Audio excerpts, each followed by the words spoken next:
Donc voilà, on a presque terminé. Il reste à visualiser notre programme.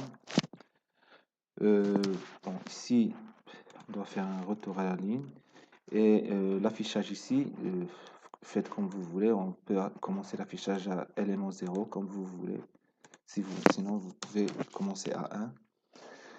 Et donc, ce qu'on va faire, c'est qu'on va compiler et exécuter à la fois. Voilà, donc nous allons voir l'exécution de 5 éléments. 69, 0, machin. Donc, apparemment, tout va bien. Sauf que, bon, si on veut réexécuter, vous vous rappelez 69, on commençait par 69, 034, c'est toujours 69, 034, d'accord? Même si on va recompiler et réexécuter, c'est toujours le même résultat d'affichage, 69, 034, ainsi de suite.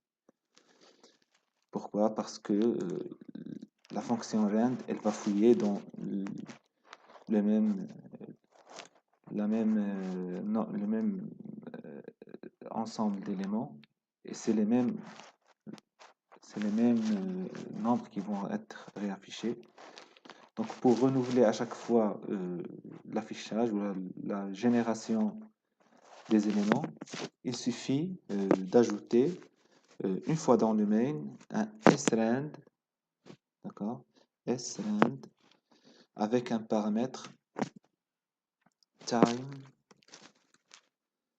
et nul en paramètre de time. Voilà. Bien sûr, il faut ajouter pour que la fonction time soit reconnue. Il faut ajouter ici un include tout simplement time.h. Time.h.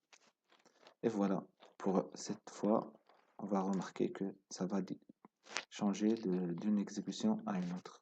89, 42, 59. Et voilà, ça change d'une exécution à l'autre. Donc, on a presque fait le tour. Ce qui reste à faire, c'est de calculer la complexité de notre solution. Bon, ici, on nous demande 100, nous avons exécuté pour 5. Donc, on va supposer que notre solution, pour cette opération, on va supposer qu'il y a, on va supposer une constante, d'accord? On va l'appeler K, d'accord? K opération. Donc, ce qui va arriver, c'est que, en fait, c'est le même travail qui se fait, qui est ici répété dans la boucle for. Et donc, la constante K, ça va être le nombre d'opérations élémentaires pour le corps de la boucle for. Et donc, ce qui va arriver, c'est pour l'exemple concret ici, nous aurons 5K opérations élémentaires. Si au lieu de 5, on va exécuter 100 itérations, ça va être 100K. Si c'est 1 million, ça va être 1 million fois K.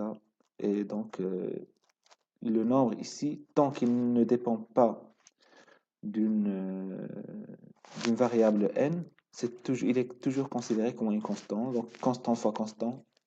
K, elle est constante. C'est le nombre maximal d'opérations élémentaires pour insérer un seul élément dans la liste. Voilà. Et donc, le K, il est constant. Le nombre d'itérations, il est constant. Même si ça peut aller jusqu'à, je sais pas, 1 million ou 10 millions, ça reste toujours une constante qui ne dépend pas d'un élément, d'un paramètre. Et donc, constant fois constant, c'est un constant. Et par conséquent, la complexité de cette solution, euh, elle est considérée comme une complexité, à vrai dire, un grand taux de 1. Voilà.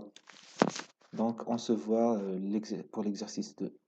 Salam alaikum wa rahmatullah.